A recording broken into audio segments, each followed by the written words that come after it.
Buenos días, hermanos.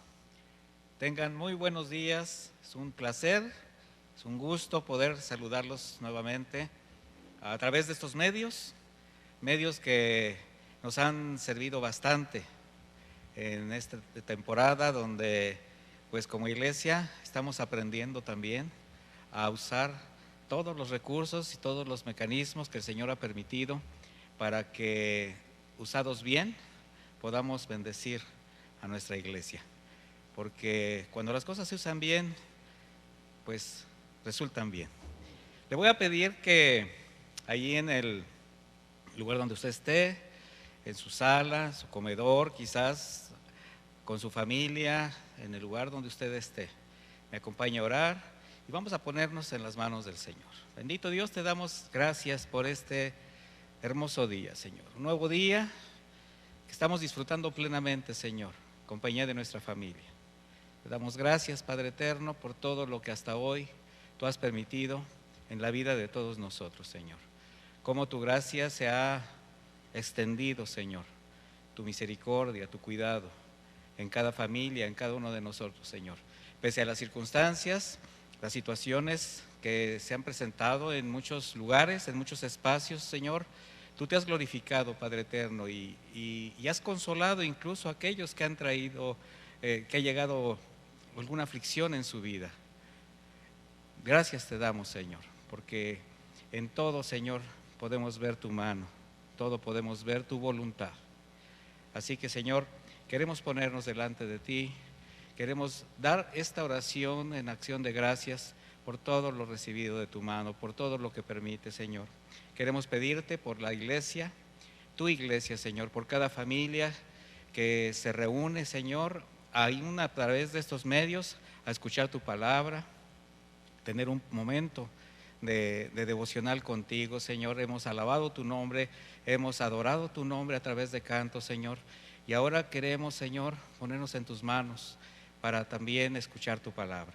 Queremos pedirte, Señor, por cada siervo tuyo, Señor, por cada pastor que con denuedo, con valor, con paciencia, con amor, Señor, está haciendo su trabajo, su labor. Te pido, Señor, que nos sigas dando fuerza, fortaleza, sabiduría, sobre todo, Señor, discernimiento de los tiempos. Te damos gracias, Señor, porque has levantado, Señor, en tus siervos, en muchos de ellos, un corazón de pastor, un corazón de guía, Señor, de misericordia, de cuidado. Y aquellos que se han desanimado, yo te ruego, Señor, que los levantes, que los fortalezcas. Si alguno de mis hermanos, siervos tuyos, está también en una situación difícil, te ruego por ellos, por cada uno, Señor. Gracias por mis hermanos consiervos de Casa de Oración en el mundo, por cada pastor, oramos, te rogamos, te pedimos, Señor. Igualmente queremos pedirte por nuestras autoridades, Señor, y las autoridades, pues ahora sí que de todo el mundo, Señor, para que tomen buenas decisiones, Señor, que sean guiados por ti, que se den cuenta que han sido puestos por ti, Señor, que tienen una gran responsabilidad, un gran compromiso. No solamente el poder, no solamente la autoridad, tienen que empezar a ver a través de ti, Señor, a través de tus ojos, a través de tu palabra. Oramos por cada autoridad, oramos por cada gobernante, Señor, para que sea guiado por tu Santo Espíritu, Señor. Quizás muchos no te conozcan, Señor, pero tú eres y estás por encima de todo, Señor. Tú puedes tocar los corazones. Queremos también pedirte, Señor, por cada persona que ha enfermado. Sabemos que muchos de tus hijos también han sido tocados por esta pandemia. Algunos ya están contigo, Señor. Muchos están pasando por un momento de dolor, por un momento de convalecencia. Pues por cada uno de ellos oramos, te rogamos, Señor, que seas con ellos, que se haga tu voluntad en la vida de cada persona, Señor, que hasta hoy haya sido contagiada, y que dé salida, Señor, que restaures la salud. Y pues ponemos en tus manos, Señor, a cada uno de ellos. También la fortaleza y el consuelo para las familias de quienes han perdido algún ser querido. Te rogamos por su paz, Señor. Y pues, Padre eterno, te queremos dar gracias por todo lo recibido de tu mano. Sabemos que tu fidelidad está por encima de todo, Señor, y queremos agradecerte por el sustento diario, porque has provisto para toda necesidad, Señor. Aún en las situaciones en que están muchas familias, Señor, el pan no ha faltado en un hogar, Señor. Tú eres fiel a tus promesas, Señor, y queremos bendecirte y darte gracias por ello, Señor. De tal manera que en esa fidelidad también queremos nosotros coparticipar, Señor. Así que sabemos lo que esto representa, Señor, tu sustento, tu provisión diaria, y hemos apartado como cada semana, Señor, como cada vez que tenemos nuestros recursos en la mano, nuestra ofrenda, nuestro diezmo, la cual, Señor, depositamos delante de ti y queremos que la bendigas, Señor. Te rogamos que bendigas el sustento de mis hermanos, su trabajo. A quien no lo tiene, Señor, da salida, Señor, sé con esa familia que tiene necesidades y ayúdanos, Señor, también a participar en este hermoso ministerio de poder dar a quien no tiene, Señor. Así que de tu mano lo recibimos, danos sabiduría para administrar estos recursos, Señor, y también poder hacer la obra que estamos haciendo, continuarla, de llevar tu palabra a otros espacios, para que haya alimento en tu casa, Señor, y para que podamos fortalecer la economía, dar sustento a quienes lo necesitan. Todas nuestras oraciones, Señor, todo lo ponemos delante de ti, en el nombre bendito de nuestro Señor Jesucristo. Amén. Y pues, hermanos, vamos a continuar, vamos a retomar nuestra serie después de esta pausa que dimos con motivo del Día de las Mamás. Esperamos que lo hayan pasado bien. Y ahora vamos a retomar nuestra serie Cuando Dios llama, una serie que está diseñada con toda la intención de prepararnos. ¿Prepararnos para qué? En nuestro carácter, en todo lo que representa, mis hermanos, el que sabemos que el Señor está obrando en todo, el Señor está preparando, el Señor está probando a su iglesia y solamente Él sabe lo que viene. Entonces nosotros tenemos que tener una conciencia de que la vida, mientras el Señor la permita, continúa, y la comisión de llevar la palabra, la comisión que Él encomendó a su iglesia tiene que proseguir. De tal manera que todo esto nos permite a nosotros ahora en esta serie analizar el carácter de los siervos, de qué manera nosotros tenemos que responder al llamado que has dado para todo aquel que ya te sirve o que tiene deseos de hacerlo. Y hoy vamos a hablar acerca de la obediencia, la humildad y del servicio a través de la vida de un siervo tuyo que usaste grandemente. Estamos ahora hablando de un hombre llamado Saulo. Saulo de Tarso, posteriormente Pablo, cuando llegó a la fe cristiana. Y pues vamos a dar algunos antecedentes. Saulo o Shaul, de hebreo, nacido entre los años 5 a 10 de la era cristiana en la ciudad de Tarso. Esto estaba en la región de Cilicia, actual Turquía. Por su origen judío, descendiente directo de la tribu de Benjamín, Saulo de Tarso, quien después de su conversión a la fe cristiana cambió su nombre por el de Pablo, creció en el seno de una familia de artesanos judíos de la cultura helénica.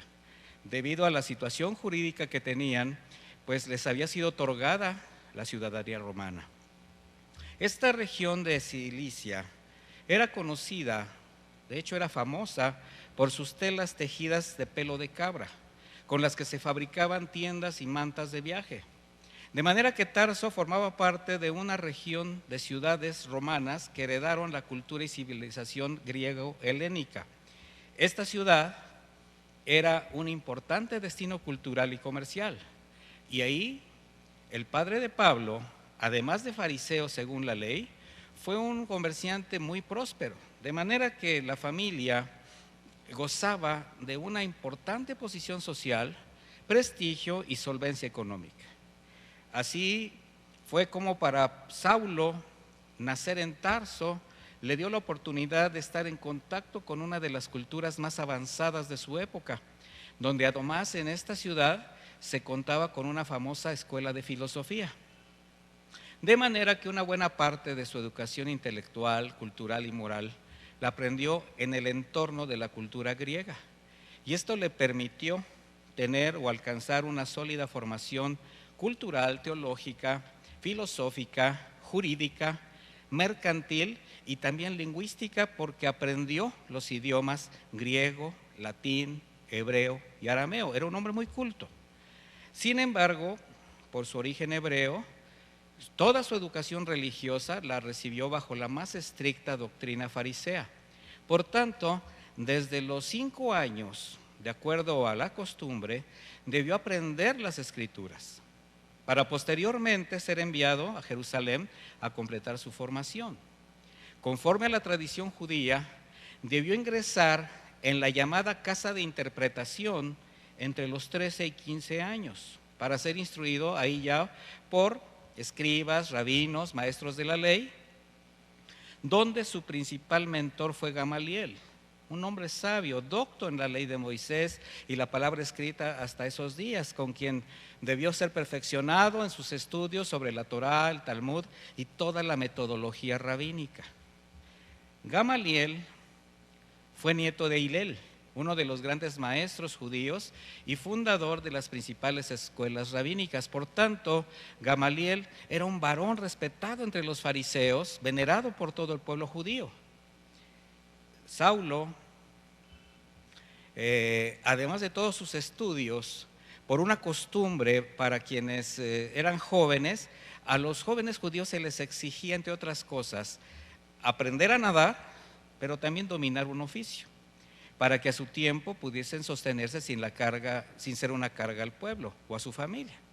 Saulo escogió el oficio de la industria típica de Cilicia, que fue la elaboración de tiendas de telas en base a pelo de cabra, que como sabemos más adelante fue de gran utilidad en su ministerio. Nosotros podemos ver cómo en el libro de los Hechos 18:3, él, después de haber encontrado a unos hermanos en esta ciudad, pues dice que como eran del mismo oficio, se quedó con ellos y trabajaban juntos, pues el oficio de ellos también era hacer tiendas. De esa manera, aparte de su vasta cultura, de su conocimiento en las Escrituras, en su corazón se fueron arraigando las enseñanzas y las tradiciones rabínicas, quien como un discípulo destacado, él mismo dijo haber aventajado a muchos de sus contemporáneos. En el judaísmo dice: aventajaba a muchos de mis contemporáneos en mi nación, siendo mucho más celoso de las tradiciones de mis padres. Esto es en Gálatas 1:14. Así fue como este destacado joven, miembro de una de las familias más distinguidas de Tarso, erudito en la religión judía y la cultura grecorromana, políglota, fariseo, maestro de la ley, pues estaba preparado para alcanzar grandes logros.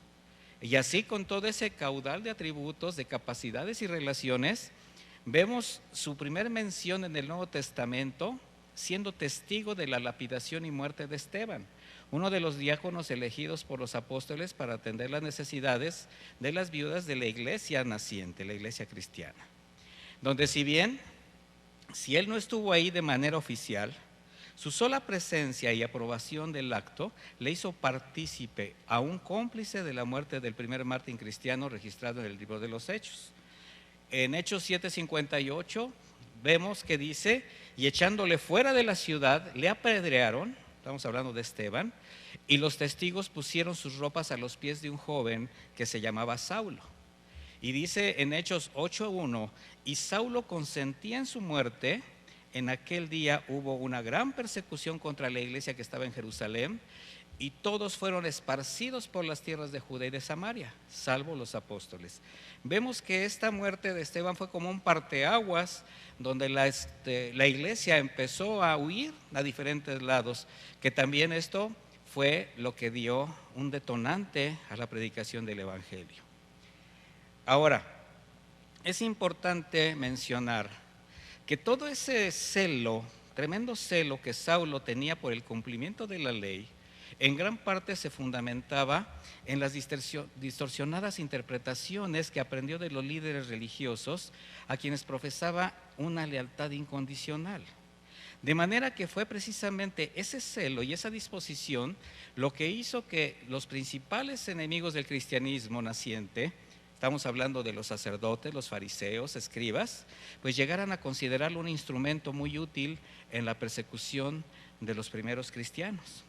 Un trabajo que realizó a la perfección, sin limitarse en usar todo tipo de violencia, llegando a ser él mismo quien pidió respaldo, autorización a los sacerdotes para llevar a cabo esta persecución fuera de Jerusalén. En Hechos 8:3 dice, y Saulo asolaba a la iglesia y entrando casa por casa arrastraba a hombres y mujeres y los entregaba a la cárcel. Hechos 9:1 dice, Saulo respirando aún amenazas y muerte contra los discípulos del Señor, vino al sumo sacerdote y le pidió cartas para las sinagogas de Damasco, a fin de que si hallase algunos hombres o mujeres de este camino, los trajese presos a Jerusalén. Camino, estamos hablando del cristianismo, así le mencionaban al principio. El mismo, ya Pablo, ¿verdad? En Gálatas 1:13, él dando parte de su testimonio dice, porque ya habéis oído acerca de mi conducta en otro tiempo en el judaísmo, que perseguía sobremanera la iglesia de Dios y la asolaba. Así es como la lealtad a sus principios, la lealtad a las autoridades religiosas que este joven fariseo les profesaba, representó para estos enemigos de la iglesia, pues contar con el instrumento ideal para su exterminio. Y así, con ese celo, una manipulada interpretación de la ley, una desviada doctrina, Saulo no solamente aborrecía, sino que odiaba, perseguía y asolaba a los cristianos hasta la muerte.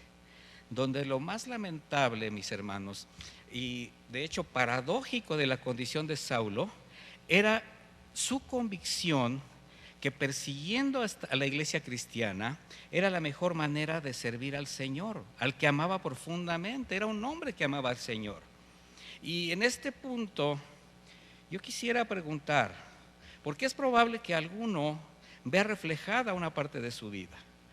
Al venir como la gran mayoría de un pasado lleno de costumbres, de tradiciones religiosas, mismas que al cumplirlas, pues hacía sentir bien al que lo hacía, te hacía sentir bien que estabas en el camino correcto, aunque en esto implicara rechazar o agredir todo lo que representara el Evangelio de Cristo. ¿Usted recuerda a cuántas personas llegó a rechazar o a ofender solo por ser cristianos, nada más por saberlo? ¿Y qué sucedió si se atrevieron a compartirle la palabra? Las agresiones se dejaron ver. Y lo más tremendo de esto era que sin saberlo, mis hermanos, al hacer esto, a quien estábamos enfrentando era el Señor Jesús. Y digo estábamos porque personalmente yo era uno de ellos. Yo fui una persona que agredió profundamente de manera, ¿qué le podría decir? Pues muy tremenda. No quiero caer en situaciones que ni lo voy a platicar, pero yo era un perseguidor literal de todo lo que se escuchara como cristianismo. Sin embargo, como usted, ahora agradezco profundamente a Dios por su misericordia y su gracia, que me permitió, como a Saulo y a muchos más, ser confrontado por el Evangelio de Cristo, y el milagro del nuevo nacimiento ha cambiado el destino de todos nosotros. Qué impresionante es haber pasado por esa misma experiencia de Saulo de Tarso, mis hermanos, quien con toda su religiosidad, sus recursos y su prestigio, finalmente se rindió ante la gracia de Jesucristo. Es un milagro, es una bendición. Sin embargo, siempre habrá quienes a la sombra de doctrinas engañosas, por conveniencia, incluso tratan de convencerse que sirven a Dios cuando en realidad están haciendo su propia voluntad y se sirven a sí mismos, en contra de los principios de la fe cristiana.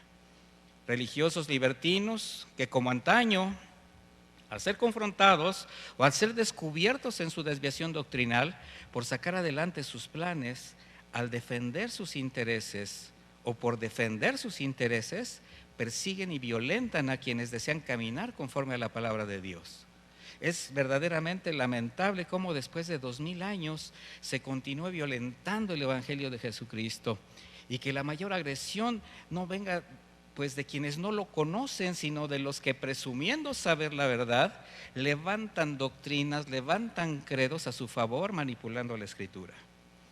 Y a través de procesos religiosos tradicionales o de las falsas doctrinas que intentan pasar como verdad del Evangelio, sin escrúpulos ni misericordia, engañan, abusan y desvían a quienes con muchas necesidades reales se acercan buscando el consuelo de Dios.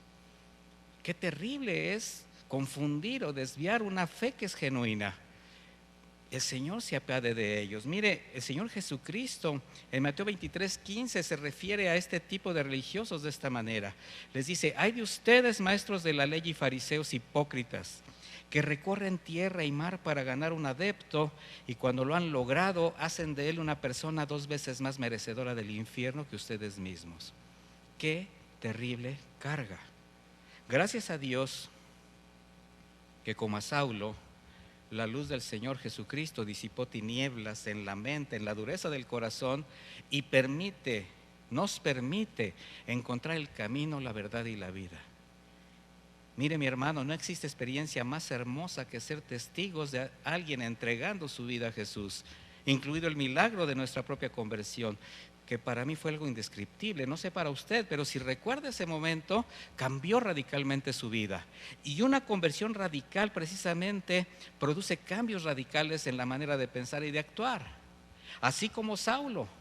Pero también esto tendría que ser en cada creyente verdadero, porque es la mejor o mayor evidencia de la gracia, el amor y la misericordia de Dios en la vida de un hombre, actuando en ella. Así fue como desde la visión que tuvo Saulo en ese encuentro con el Señor Jesús en el camino a Damasco, su vida cambió y fue transformado en un hombre totalmente distinto, sensible a lo que el Señor le encomendaría a lo largo de su vida y ministerio. Vaya conmigo al libro de los Hechos 9, en el capítulo 9, versículo 4.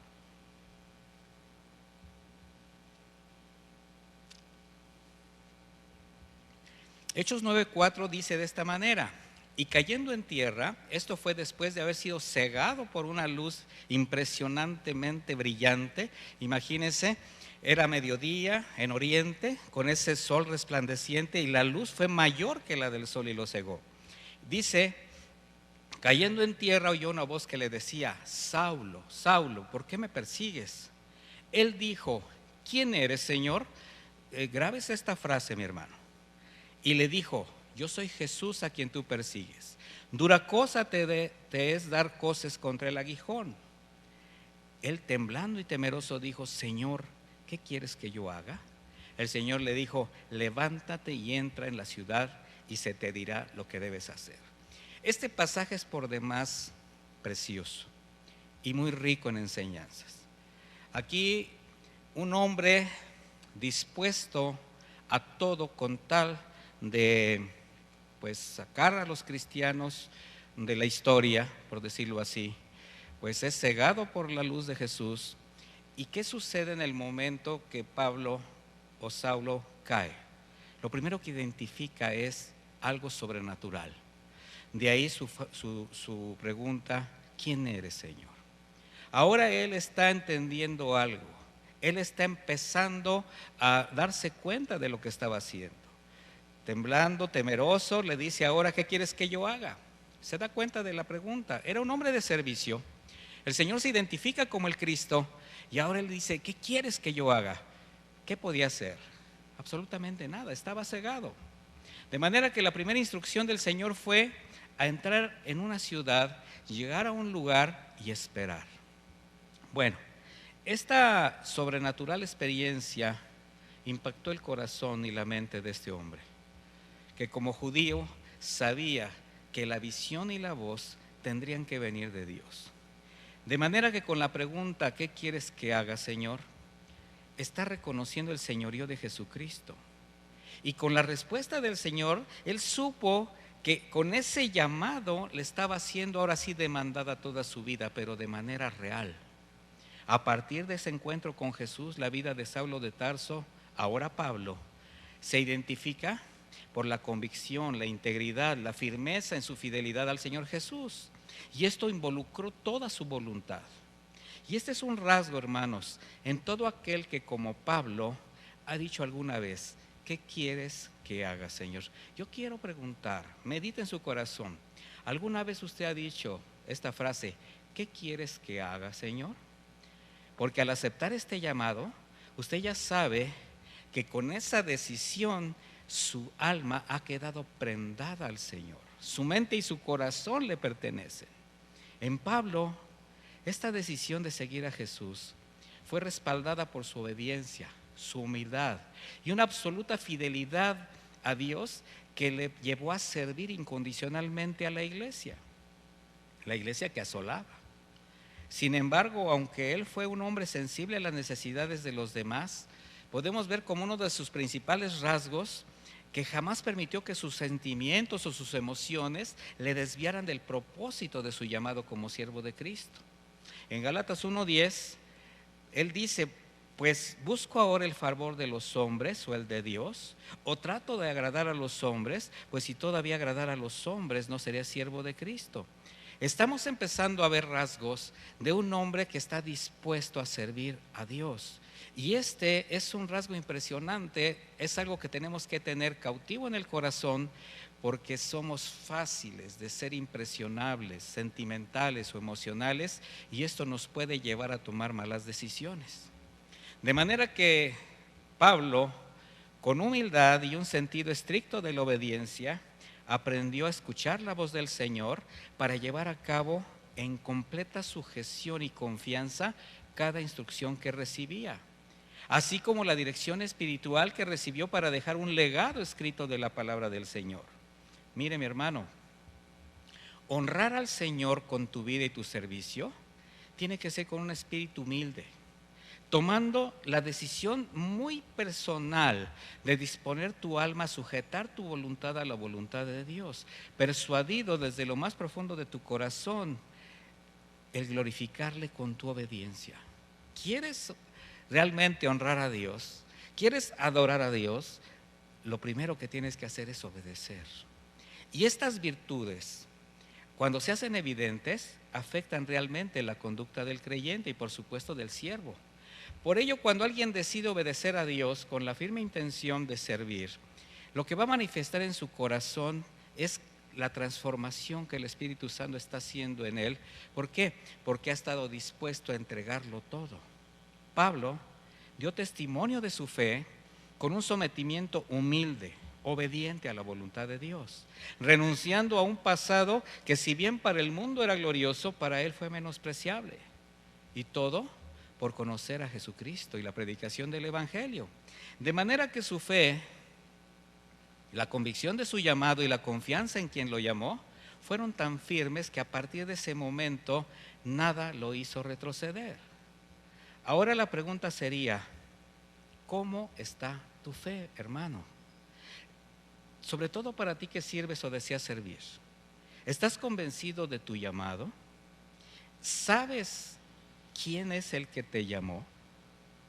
Porque todas las cosas, las situaciones que Pablo llegó a experimentar, exponiendo su vida en varios sentidos, en muchos sentidos, circunstancias que involucraban constantemente o afectaban su integridad física, su sostenimiento, su salud, no mermaron su decisión de consumar lo que le fue demandado. Un hombre firme hasta la muerte.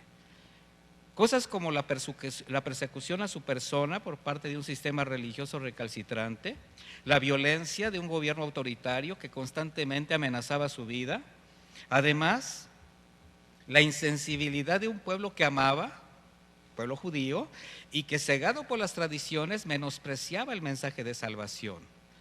En medio de todo esto, un tremendo paganismo del Imperio Romano, la cultura griega de la región, y aunado a esto, imagine usted los problemas sociales propios de su generación, porque había pobreza, hambruna, injusticia social, y por si fuera poco, él ahora tendría que ser testigo de la persecución, el martirio y la muerte de sus hermanos en la fe.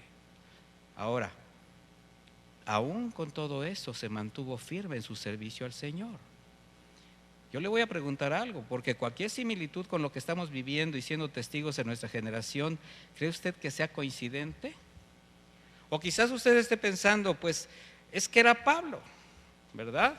Un superhombre. Hermanos, todos los siervos mencionados en la Escritura, todos aquellos que fueron llamados y que aún pese a ellos mismos sirvieron fielmente al Señor, fueron hombres y mujeres comunes, como cualquiera de nosotros. con la misma naturaleza, carencias, errores, defectos, enfermedades y además todo lo que la personalidad de cada uno y su carácter puede descalificarnos o entorpecer la tarea que el Señor nos dio. Sin embargo, mis hermanos, no se trata de quién has sido llamado, sino de quién te hizo el llamado.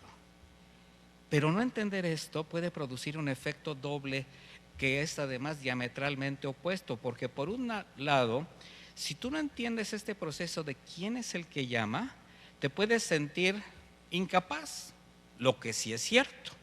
Pero por otro lado te puedes sentir capaz, que no es cierto.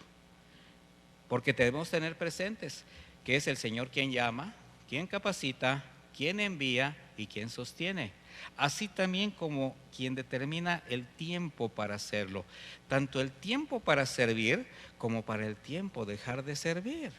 Mire, recordemos que Saulo era un hombre con muchos atributos, con muchos recursos que le pudieron haber permitido alcanzar cualquier cantidad de éxito, pero de acuerdo al mundo en que vivía, totalmente ajeno a la voluntad de Dios, obviamente. Sin embargo, todo esto que Saulo aprendió desde pequeño, todo por lo que pasó, determinó algo. Simplemente el Señor lo usó y en el tiempo de Dios, bajo sus condiciones, entonces pudo Pablo servir conforme al propósito de Dios, ya no a sus anhelos, ya no bajo sus recursos, pero primero debió morir a todo lo que le era sublime. Estar absolutamente convencido de que su nueva vida en Cristo iba a ser totalmente diferente. Solamente así pudo renunciar a todo lo que pudiera entorpecer, estorbar o ser tropiezo a la obra que fue llamado. ¿Y esto qué significó? Ser dócil. O sea, dejarse en las manos del alfarero para hacer una vasija de honra. Yo le quiero preguntar, mire, esta es una pregunta individual, contéstela usted de manera muy personal, allí en lo profundo de su corazón. ¿Crees que el Señor Jesús entregó su vida para tu redención? ¿Confías que Él estará contigo hasta el final de los tiempos? ¿Tienes confianza en la promesa de su provisión? ¿Estás convencido que todo lo que sucede, todo lo que está sucediendo, Él lo está permitiendo y está bajo su control? Yo pienso algo.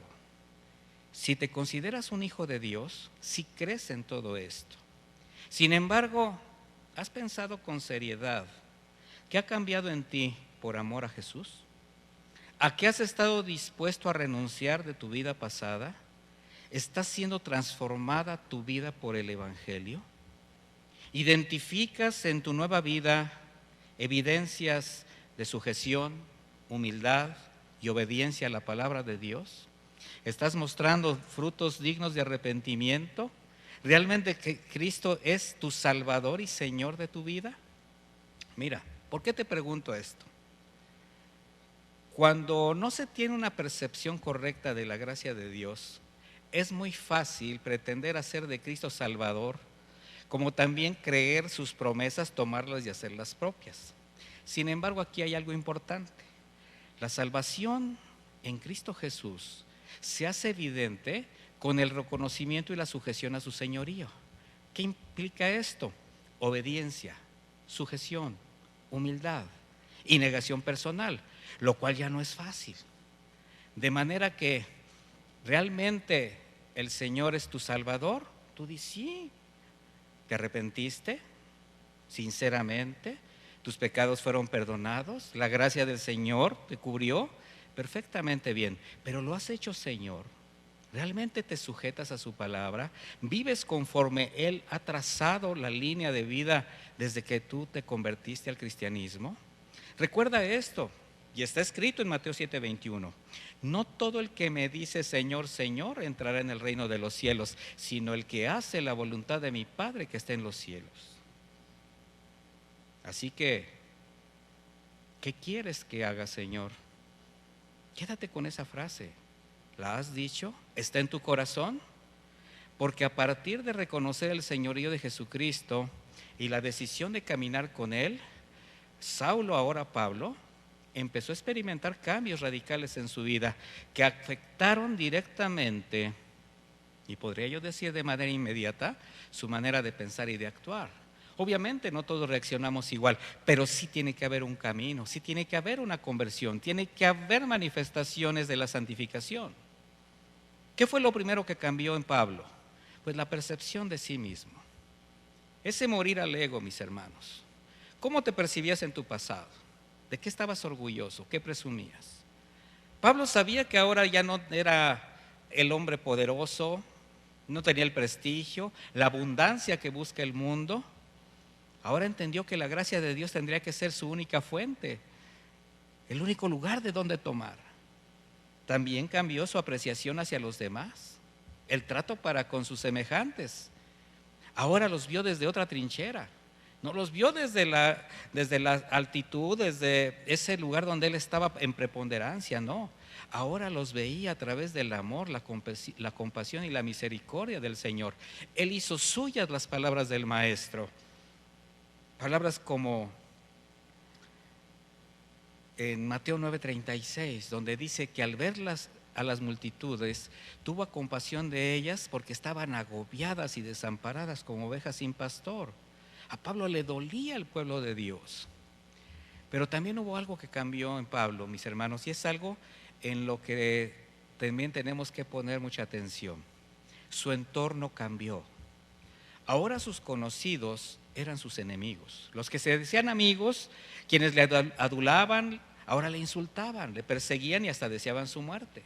Ahora, todo aquello que en el pasado llenaba su mundo no existía, pero tampoco importaba.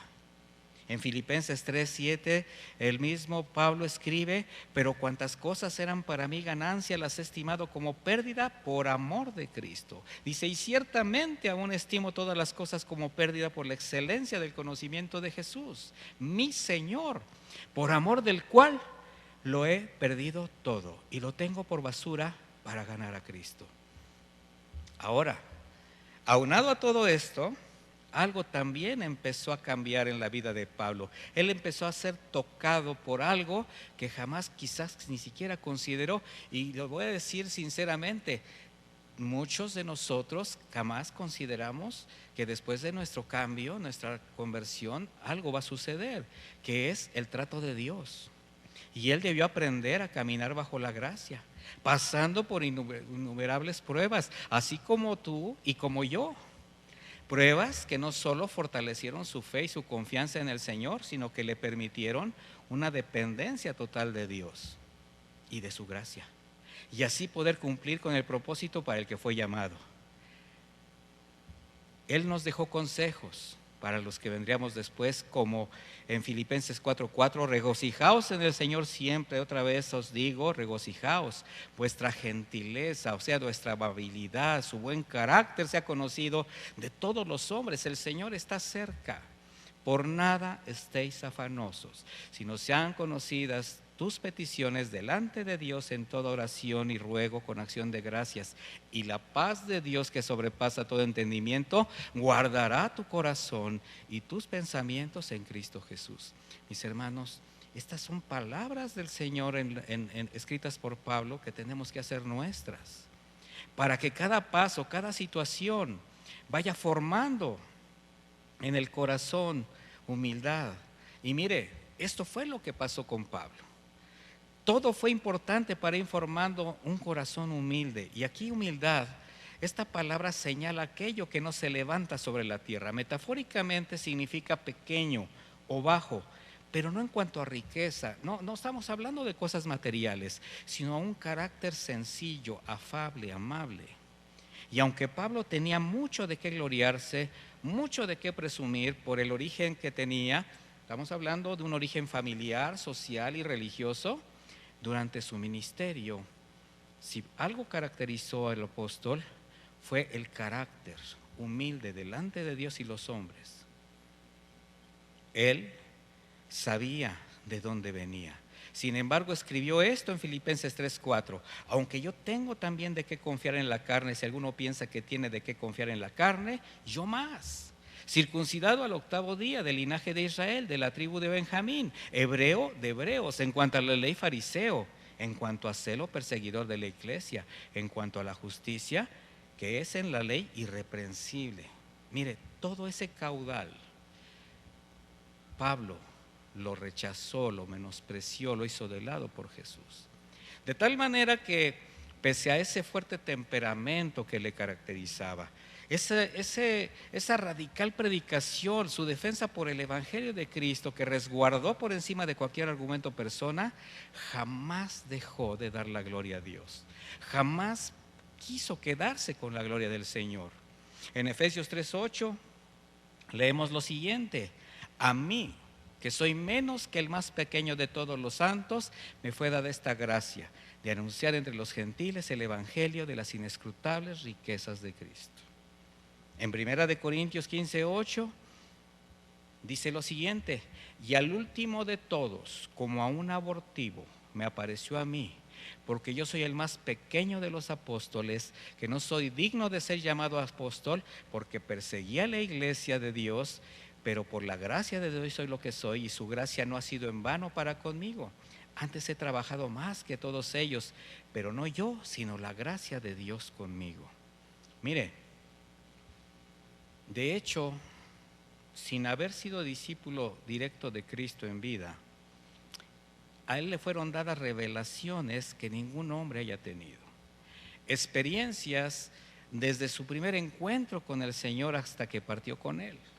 Sin embargo, con toda esa evidente determinación y lealtad en cumplir con la obra del evangelismo, el cuidado a la iglesia, el Señor en su cuidado permitió en él algo que le recordara esa dependencia que tenía que tener de él, donde lo más importante fue la respuesta de Pablo a algo que quizás se podría considerar, no sé, injusto y innecesario. Sin embargo, él lo recibió y lo aceptó con gozo.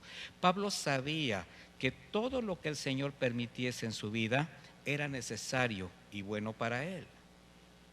En 2 Corintios, Pablo escribe lo siguiente: y para que la grandeza de las revelaciones no me exaltara, me fue dado un aguijón en mi carne, un mensajero de Satanás que me abofeteé, para que no me enaltezca, respecto a lo cual 3 veces he rogado al Señor que me lo quite, y me ha dicho: bástate mi gracia, porque mi poder se perfecciona en la debilidad. Por tanto, de buena gana me gloriaré más bien en mis debilidades, para que repose sobre mí el poder de Cristo. Ese es el carácter de un siervo de Dios: depender de la gracia y entender que todo lo que el Señor permite en nuestras vidas tiene un propósito. Quiero preguntarte otra cosa, mi hermano. ¿Habrá algún aguijón, algo que el Señor ha permitido en tu vida que consideras molesto, injusto o innecesario? Pero que si analizas un poco te vas a dar cuenta que es bueno para ti, necesario para tu crecimiento en la fe. Y esto te ha llevado a depender más de Dios. Esto lo puedes ver precisamente de manera más gráfica, más experimental en lo que estamos viviendo en la actualidad. Analiza qué ha permitido el Señor durante este tiempo, que quiere limpiarte, que te está enseñando, que te está mostrando. Porque necesitamos cambios en nuestra vida, cambios radicales. Quizás nos hemos convertido solamente en religiosos, que ya solamente juzgábamos un mensaje o juzgábamos una forma de alabar y que jamás nos entregamos completamente al Señor. Y el Señor nos está dando aguijones para entender la dependencia que le debemos a Él, aprender a vivir bajo la gracia y ser agradecidos con todo lo que Él permite. Finalmente sabemos que estará con nosotros hasta el final de los días. Así vemos cómo la obediencia y la humildad abren el camino del servicio. Y en nuestro caso, el servicio a la iglesia. Servir a Dios es servir a nuestros hermanos. Y Pablo, con esa entrega incondicional, enseña, muestra constantemente a lo largo de su ministerio actitudes imprescindibles en el carácter de un verdadero siervo, como el gozo y el contentamiento. En 2 Corintios 6:9 dice: como desconocidos, pero bien conocidos. ¿Pero conocidos por quién? por Dios, mi hermano. Como moribundos, mas he aquí vivimos, como castigados, mas no muertos, como entristecidos, mas siempre gozosos, como pobres, mas enriqueciendo a muchos, como no teniendo nada, mas poseyéndolo todo. Mi hermano, ¿te dejas caer en cualquier situación? ¿O eres testimonio para que los demás vean y sean testigos de tu confianza en el Señor? Otro rasgo es la honradez y la integridad, el amor para con la obra de nuestros hermanos. Y este es un principio fundamental en el ministerio, un principio que lamentablemente la mayor parte de ministros han desechado. Sin embargo, en Hechos 20:34 vemos estas palabras de Pablo, dicen de esta manera: antes vosotros sabéis que para lo que me han sido necesario a mí, los que están conmigo, estas manos me han servido.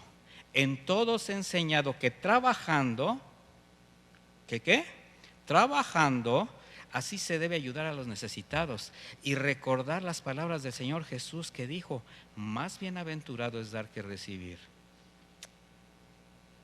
En 1 Tesalonicenses 2:9 dice: porque os acordáis, hermanos, de nuestro trabajo y fatiga, como trabajando de noche y de día, para no ser gravosos a ninguno de vosotros, os predicamos el Evangelio de Dios. Esta característica es imprescindible en el carácter, en la personalidad, en la decisión de quien quiere servir, porque no somos asalariados, mi hermano. El Señor no es deudor de nadie, el Señor es el que provee, es el que sustenta, es el que envía, es el que capacita, lo dije anteriormente. Pero nosotros no tenemos que ver en el Señor un negocio, como muchos pretenden hacerlo. Otro rasgo importante es el valor para aceptar las aflicciones y el sufrimiento que la obra demanda. Pero eso tiene que ser con responsabilidad, con prudencia y un discernimiento pleno de la voluntad de Dios. El Señor no está buscando mártires gratuitos, no, mi hermano. El Señor está buscando hombres y mujeres que estén dispuestos a entregar su trabajo, su vida, pero va a ser siempre conforme a la voluntad del Señor, no haciendo cosas irracionales.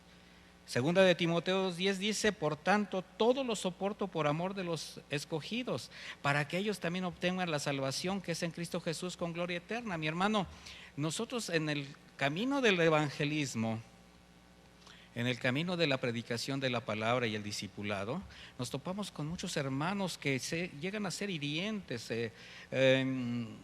se van en contra de la palabra de Dios, pero finalmente tú eres el que la estás dando, y aunque todo aparenta que la agresión es hacia ti, debes de tomar en cuenta que no es algo personal contigo, simplemente tú estás hablando las cosas que no agradan a muchos, y tenemos que aprender a soportar esto, porque nuestro trabajo es llevar la palabra a toda criatura. Por eso el servicio tiene que ser con amor, con paciencia, con mansedumbre, pero también con integridad y con justicia. Porque cualquier desequilibrio puede llevar al ministro de la tolerancia a la agresión, y eso es algo inaceptable. No podemos tolerar nada que tenga que ver con el pecado, con lo que no está dentro de la voluntad del Señor, como tampoco podemos estar tratando de sujetar y ser autoritarios con el Señor ha dispuesto a poner en tus manos para que le sirvas. Mire, Pablo a lo largo del tiempo ha sido identificado como el hombre de hierro y terciopelo, porque al mismo tiempo que era amoroso y tierno con la iglesia, también fue radical en la defensa del evangelio y en cumplimiento de la voluntad de Dios. El apóstol Pablo escribió en 2 de Corintios 2:4: porque por la mucha tribulación y angustia del corazón os escribí con muchas lágrimas, no para que fueseis contristados, sino para que supieseis cuán grande es el amor que os tengo. O sea, para el apóstol Pablo, a él no le temblaba la mano, no le temblaba la voz para confrontar el pecado. Sin embargo, siempre estaba dispuesto a consolar al que lo necesitara. Así es como comprobamos que el conocimiento que tuvo de la ley, todo ese pasado, se combinó perfectamente con la revelación de Jesucristo a su vida. Y eso es lo que el Señor hace, mis hermanos. El Señor te permitió vivir muchas cosas para que te arrepintieras de ellas, pero también en el camino aprendiste otras que ahora están siendo redirigidas para que sean para la gloria de Dios. Esto, mi hermano, bajo la gracia del Espíritu Santo, fue lo que permitió a Pablo ser fiel al Señor Jesús y su llamado hasta los últimos días de su vida. En 2 de Timoteo 4, versículo 6, escribe: porque yo ya estoy para ser sacrificado y el tiempo de mi partida está cercano. He peleado la buena batalla, he acabado la carrera, he guardado la fe. ¿Qué frases, mi hermano? Primero, peleó una batalla en buena lid, sin trampas, sin buscar nada para él, solamente agradar a Dios. Acabó por la misericordia de Dios, bajo su gracia, y guardó la fe. El Señor estuvo con él todos los días de su vida, nunca fue desamparado. Así fue como Pablo, bajo la gracia de Dios, y también quienes deseamos servir en su obra, necesitamos manifestarnos como verdaderos hijos, creyentes fieles, siervos inútiles que solo desean entrar en el gozo de su Señor. Estas palabras que voy a leer son palabras alentadoras. Filipenses 2:1. Por tanto, si hay alguna consolación en Cristo, si algún consuelo de amor, si alguna comunión del Espíritu, si algún afecto entrañable, si alguna misericordia, completad mi gozo sintiendo lo mismo, tendiendo el mismo amor, unánime, sintiendo una misma cosa. Nada hagáis por contienda o por vanagloria, antes bien con humildad, estimando cada uno a los demás como superiores a él mismo, no mirando cada uno por lo suyo propio, sino cada cual también por lo de los demás. Hermanos, ese es el carácter de un siervo de Dios. De manera que con esta gracia, mis hermanos, con estas convicciones, podemos exclamar como Pablo, maravillados y conmovidos por la grandeza, soberanía y poder de Dios. Y con esta escritura termino. Romanos 11:33. Oh profundidad de las riquezas de la sabiduría y la ciencia de Dios, cuán insondables son sus juicios e inescrutables sus caminos. Porque ¿quién entendió la mente del Señor? ¿O quién fue su consejero? ¿O quién le dio a él primero para que le fuese recompensado? Porque de él y por él y para él son todas las cosas, a él sea la gloria por los siglos. Amén. Esta es una parte, una pequeña parte, un pequeño esbozo de las características de un siervo a través de la vida de Pablo. Y yo le puedo decir confiadamente que cada característica que hemos visto de los hombres y mujeres que vamos a estar tocando a lo largo de esta serie nos van a permitir formar carácter para seguir, para caminar, para prepararnos en lo que viene delante, si Dios lo permite. Vamos a hacer una oración, mis hermanos. Bendito Padre, gracias. Gracias por tu palabra, gracias por tu cuidado, tu misericordia. Gracias por mostrarnos a través de la vida de tus siervos el carácter, las decisiones, las convicciones que tenemos que hacer nuestras para poderte servir conforme a tu voluntad. Límpianos, Señor, límpianos de todo aquello que quizás, aún bajo el anhelo, como aquel hombre, Saulo, antes de ser transformado, quería servirte, pero equivocadamente te perseguía.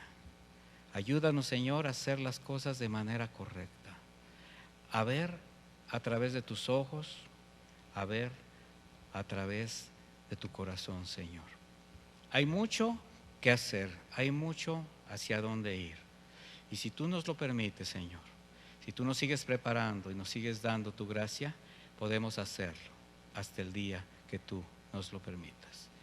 Dejo tu palabra delante de mis hermanos, abónala en su corazón, Señor, abónala en nuestro corazón, que cada día estemos más convencidos de esa necesidad de ser transformados radicalmente para que los rasgos del siervo verdadero, que es tu Hijo Jesús, se aniden en nuestro corazón y lo expongamos a los demás. Muchas gracias por tu palabra. Bendice a mis hermanos. En el nombre de Jesús. Amén. Que Dios les bendiga, que pasen un lindo día.